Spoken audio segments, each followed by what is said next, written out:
Escucharte. Lunes y jueves en La Nata Sin Filtro. El espacio de Mamán Fine Art. Bueno, a ver, hagamos los deberes. Busquen en Google imágenes Jorge Gamarra, escultor, o Cincel, escultura Gamarra, porque vamos a empezar hablando de ella, pero después vamos a hablar de otras obras de él. Está acá Jorge Gamarra, y justamente hace un mes inauguró una escultura monumental que se llama Cincel en Pacheco y el Río. Esto es una obra hecha en bronce y en granito de 63.000 kilos y 10 metros de alto. ¿Qué tal, Gamarra? ¿Cómo va? ¿Qué tal? Muy bien, ¿vos? Bien. Contame cuál es la idea de este cincel. Bueno, ellos me pidieron un homenaje al trabajo. Y a mí se me ocurrió, por el diseño y por la estructura del cincel, que podía ser vista de los 360 grados. Claro. Y la piedra oficia, si bien se rompe al contacto con el cincel, oficia también de base para sostener el cincel en vertical. Bueno, yo quería agradecer a la Subsecretaría de Cultura de San Isidro, Eleonora Jauregui Berri, no sé si lo pronuncié bien, a Gustavo Pose, que es el jefe, digamos, y Andrea Sanguinetti, que es la curadora que me vino a buscar en ese momento. Sí, claro. ¿Y cuánto hace que se inauguró? Hace un mes. Hace un mes, sí. Pero esto ya data de un tiempo largo, hace como 2 años que venimos con el tema. Lo que pasa es que hubieron marchas y contramarchas en el medio. De hecho, yo había pedido a la cantera unas piedras, y cuando la veo en el puente de grúa que me la traían, yo veo que no eran las medidas que yo había pedido. Con lo cual, para eso me habían demorado 3 meses. Vuelta a buscar a la cantera por las medidas exactas. Y después sí, bueno, se pudo redondearla. ¿Qué piedra usaste? Ese es un granito Sierra Chica que viene de Olavarría, de las canteras de Sierra Chica, claro. Sí. Durísimo el material. Sí. Vos tenías una obra parecida de un cincel que corta una madera, ¿no? También, que estoy viendo acá.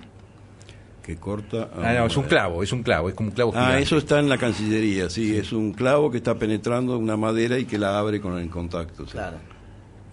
Pero aparte lo lindo es que parecía como que la madera se siente apretada por el clavo, ¿entendés? Y cambia la forma, ¿no? Hay unas obras sí. Hay unas obras tuyas que a mí me gustan, que son anteriores, que se llaman una serie, herramientas. Sí. Eso sigo trabajando, porque es son imágenes que son recurrentes en mi obra. Si yo te cuento que mi primera obra del cincel apareció, yo tenía un premio y estábamos juntos con Manolo Juárez en las termas de Caracalla, eso en Roma, y jugando a la pelota con mis hijos, y la pelota cayó dentro de unas casamatas que había en las termas. Y entonces, ¿quién iba a buscar? Tuve que ir yo a buscarla adentro, que eran como 3 metros de alto, y una vez que me sumergí dentro de ese lugar, me encuentro un clavo romano de unos 20 centímetros de largo, y que tenía como unos pinches. Cuando eso penetra, después no lo puedes sacar, lo puedes retirar. Claro. Y lo guardé por años. Y un día me hizo un clic y lo convertí en un cincel. Y lo convertí en 1,60 m de alto, y hice 2 piezas que Skirron la denominó equilibrio, porque yo no sabía qué nombre ponerle, y están juntitas y siempre se presentaron en el museo. Vos sabés que yo pensaba recién viéndolas, si Cincel hubiera estado hecho, influido por el arte del 70, a lo mejor, por el realismo del 70, no hubiera sido un cincel sino una mano. Y acá vos usás un objeto. Un objeto, claro. Ahora, sin embargo, la mano está, aunque vos no la ves. Y cuando veo las otras herramientas, también están todo el tiempo los objetos, y la persona se supone. Bueno, son los elementos que yo amo. Vos fijate que yo utilizo herramientas que no cualquiera puede llegar a utilizarlas. Herramientas que tengan un diseño, un gusto, y yo es como que tengo un enganche con eso yo le llamo fósiles. El primero que hice fue un cincel, justamente, que estaba, lo llamo fósiles porque estaba como encerrado dentro de una madera que al abrirla tenía la imagen del negativo y el positivo. Claro. Y el positivo estaba hecho en bronce y el quebracho, bueno, obviamente el molde, ¿no? Ujú. Recién cuando veía cincel, veía la foto, lo primero que vi es lo impactante, lo enorme de la obra, ¿no? Lo gigante del cincel ese, que también obviamente choquea mucho cuando lo ves. ¿Cómo definís el tamaño de la obra? Digamos, ¿con qué elementos tiene que ver? Bueno, tiene que ver con el afuera, digamos, si vos... ¿Con dónde la situás? Claro. Si vos pones un Fiat 600 dentro de tu taller, te parece un Omni. Lo sacás a la calle y es Claro. chiquitito y nada, insignificante. En este caso, el escultor normalmente cuando va a una fundición lleva su escultura ya hecha para que le hagan una copia en bronce. En este caso, como tenía 8 metros de largo, yo le pedí ayuda a los fundidores para hacerlo en su taller, porque tiene unas dimensiones, unas dimensiones bastante importantes, y ahí hicimos una estructura que fue primero de madera, después la cabeza se hizo aparte, viste que tiene como una boina. Bueno, esa boina se hizo aparte, le dimos una dimensión un poco más grande por la altura que iba a llevar. Claro, para que se viera. Claro. Le dimos unos 15 centímetros más de diámetro para que se viera como uno quería, digamos. Y Sí. creo que fue feliz el resultado. ¿Los elementos con los que vos laburás han sido los mismos en toda tu carrera? Prácticamente. ¿Y por qué? No, yo fui generando herramientas a medida que necesitaba, a veces las hacía yo, a veces si yo no podía hacerlas, me iba a un herrero. No, pero yo te digo los elementos de base, el tipo de madera, el bronce. Sí, por ejemplo, todas mis maderas que yo utilizo tienen más de 100 años de antigüedad, Ajá. de haber sido usadas para otra cosa, como vigas. Recuerdo que tenían otro fin y que claro, vienen de otro lugar. Había un molino harinero que estaba en Yatay y Corrientes, construido en 1800 y algo, y toda la estructura era de madera, y estas maderas eran especialmente hermosas porque eran quebrachos, grunday, pinoteas, que todavía algo me queda. Y entonces, como te digo, y cuando utilizo maderas trato de que sean de tinte oscuro. Bueno, no estoy hablando de la pinotea ahora, ¿no? Pero son todos quebrachos, el grunday que se pone como morado, como oscuro, y porque los volúmenes se resaltan más con el color. Vos sabés que yo encuentro una enorme relación, que además sé personalmente que eran muy buenos amigos, entre tu obra y cierta obra de Gripo, ¿no? Es decir, por un lado el homenaje al trabajo que hace Víctor muy en el año 76, claro, en la época, en tu galería. Sí, pero en una época era muy difícil hablar de claro, trabajo, digamos. Claro. Pero y también como el múltiple que él hace tiene que ver con un cortafierro. Sí, tal cual. Y ahí tal yo encuentro cual. hay como una parentela, digamos. Sí, entre vos sabés que y yo me Gripo. juntaba con él ahí en la calle Juncal, que era donde vivía, y a los 5 minutos estábamos hablando de herramientas y inclusive yo trabajaba en una compañía de seguros en ese momento. Él me llamaba, me dice: Jorge, hay un remate en Corrientes y no sé qué, y yo me escapaba de la compañía y juntos íbamos al remate, después nos tomábamos unos vinos y... Él decía, Gripo decía que no hay nada que hable más del hombre que su herramienta. Bueno, claro. ¿En qué momento de tu carrera, vida, pudiste dejar de laburar solo como escultor? Hubo un punto donde yo empecé haciendo madera y la madera se agrietaba y yo no sabía dónde conseguirla, yo no tenía un peso en ese momento. Entonces buscaba maderas tratando de que sean nobles y leales, digamos, pero igual se agrietaban. Y entonces empecé a buscar otros materiales como para a ver qué podía resolver con este tema, y en ese momento estaba el énfasis del acrílico y otros materiales. Uh-huh. Y el acrílico me resultaba muy caro para mi presupuesto. Entonces, conseguía de algún modo y hacía mi primera obra. Mi primera obra salió transparente como yo hubiera querido, si no tenía idea de cómo se hacía. Uh-huh. Y ¿Tu primera obra con fue mucho en trabajo. ¿Fue en acrílico? Sí. Mira. Y después continué con el acrílico. Entonces los arquitectos me buscaban para hacer puertas y elementos decorativos para lugares muy importantes, ¿no? Ajá. Y bueno, hubo un punto que ya no necesité más de la compañía de seguros y así Y como una seguiste especie de tobogán me fui. ¿En qué año hacías acrílicos? ¿Qué año era? Y de los 69 al 75. Ahí lo abandoné porque me limitaba mucho el acrílico. Yo ya quería volúmenes que se vieran y espesor. En cambio, con la transparencia y eso, dejaba de verlo. Vos trabajaste con Giulia Cosici, ¿no? Sí, también. Era amigo, digamos. ¿Pero vos trabajaste en el taller de él ayudándolo? No, o lo simplemente- conozco bien, hoy en Humahuaca y estuve en la inauguración y todo, pero no trabajé con él, ¿no? ¿Y otros escultores de tu generación, Yomi o Girola también? El hermano. Claro, el hermano. ¿Por qué lugar pensás que fueron por diferencia por donde fuiste vos? A ver, eran de otro momento, de otra época, un poco anterior. Y yo los adoraba, sobre todo a Yomi. Yo me acuerdo que empecé la escultura porque una vez pasé por el Ditela y me encuentro con las obras de Cosice, precisamente de Yomi, un grupo escultórico, y vi que trabajaban otros materiales. Ya no lo mismo que el cemento que se venía trabajando y ni la figuración tampoco. Y entonces me quedó eso en la cabeza y agarré una tablita, me puse a trabajar con un cuchillo desafilado, bueno, no sé. Y eso fue, digamos, el impulso para continuar. Y después no paré, ¿no? Pues es que, un poco para que la gente entienda lo que te lo contaba fuera de... El escultor no es un pintor. Es muy difícil pensar una escultura, pensar un volumen. No es igual que pensar un plano, un dibujo, ¿no? La cabeza del escultor es totalmente distinta, porque vos tenés que imaginarte dentro de una piedra la cara de alguien, Claro.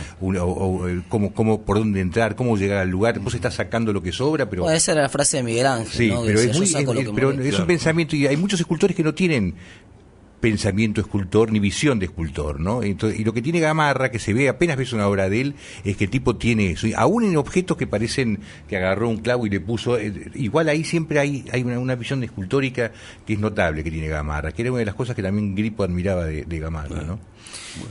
Vos sabés que estoy mirando la página jorgegamarra.com.ar, donde están buena parte de las obras. Hay una parte que particularmente es mi debilidad, porque es la geometría monumental, una parte de la obra. A mí la parte geométrica me gusta mucho. En particular hay una que se llama Piera Erosionada, que es una obra del año 2004, que yo los invito a todos los que están escuchando que entren en esta página y la miren, jorgegamarra.com, porque es el anticipo del mouse de Apple. El mouse que hace después el Apple, esto por eso digo, es del 2004 la obra, y es igual al diseño que tiene, tan lindo que tienen los mouse de Apple, ¿viste? Son espectaculares. Bueno, es la piedra esta hecha mouse. Bueno, Fabuloso. No pensaba No en sé eso, si podés seguro. reclamar derechos o no, pero trataremos. ¿Maquetás las obras o las vas haciendo? ¿Las No, dibujás? yo primero tengo una cosa que me da vuelta. Cuando estoy terminando una obra, me empieza a aparecer imágenes para la próxima. Ajá. Y entonces no sé muy bien lo que quiero, pero viste, con el lápiz empezás a hacer grafismo, dibujitos, qué sé yo, hasta dar con lo que anda buscando en la cabeza. Y después sí, lo llevo a una maqueta que la hago siempre en escala de 1 en 10. Si la tengo que hacer de 2 metros, la hago de 20 centímetros y así. Sí. Y a veces hago 1, 2 o 3 y busco hasta encontrar el deseo, ¿no? Ujú. En el 72 hiciste una obra con Grippo y con alguien más que no me acuerdo cómo se llamaba, que hicieron ese horno de barro. Sí. ¿Qué significaba ese horno? ¿Por qué hicieron el año 1972 en la calle, Florida creo que era, ¿no? O por ahí. No, fue en la Roberto Bar. En la Plaza Roberto Bar, ¿cierto? Sí, que duró un día la exposición porque vino la policía y lo sacó, ¿no? se la sacó el gobierno, sí. Sí, porque era muy urticante. Estaba la obra de Zavala, que tenía un crespón negro todo alrededor de la plaza. Estaba la obra de Duarte, que había hecho unos fusilamientos. Por lo de Trelew había pasado el también, antes, claro. Que Gruber siempre estuvo enojado con Jorge Duarte por haber hecho esa obra, porque después lo perseguía la policía y bueno. ¿Y qué significaba el horno para ustedes? Bueno, era el horno de trasladar, barro- porque Gruber nos había invitado a hacer una muestra, y estábamos juntos con Grippo charlando, y conversábamos, bueno, tenemos que hacer algo que no sea tradicional, que no sea, que tenga que ver con la escultura ni con lo que él hacía. y barajamos posibilidades. A mí siempre me gustó, tengo una imagen del horno para pan era uno, pero el horno de ladrillos era otro, y otra cosa que me persigue siempre es cómo hacen el carbón, que hacen también como un horno de carbón, sí. Claro, entonces ponen las maderas, hay un punto que combustiona, deja de combustionar, y ahí lo paran, no sé cómo. Lo mismo que el ladrillo, tiene esas condiciones. Y bueno, y entonces barajamos esa posibilidad. Y bueno, era trasladar de una zona rural a la ciudad una herramienta, porque era una herramienta prácticamente, ¿no? Que era lo que la gente se usa para cocinar y para vivir. ¿Estaba hecho de adobe, de barro? Sí, sí. Sí, yo había conseguido una persona que nos hizo... Después él consiguió otro ayudante, pero en principio lo trajimos a él de Garín, que es donde yo tengo una casita allá, y bueno, y colaboró con nosotros, se le pagó todo, ¿no? Y al otro día la policía fue y lo rompió todo. Al otro día, lo tiraron arriba de un camión todo, sí. Sí. Qué época, ¿no? Claro. Y yo iba para allá, iba con mi mujer. Íbamos los dos en el auto y me encuentro con Jorge Duarte, con el otro Duarte, y me dice, no vaya porque está toda la policía, te van a meter en cara. Dice, así que...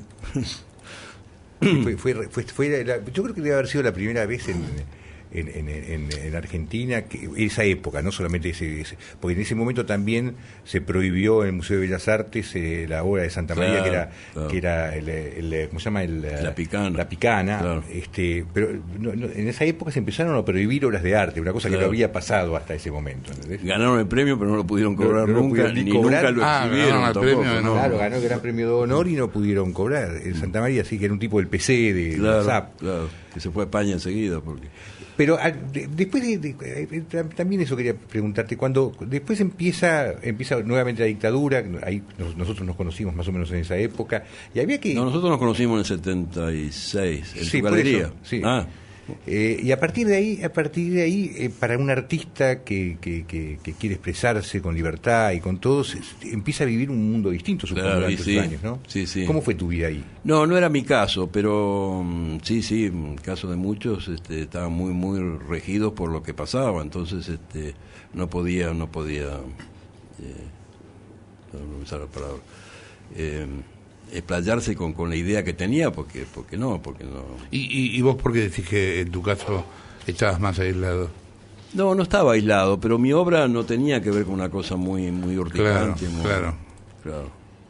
Si bien yo estaba compartiendo con todos ellos, que eran mis amigos, y compartía sus ideas, pero no era mi obra, ¿no?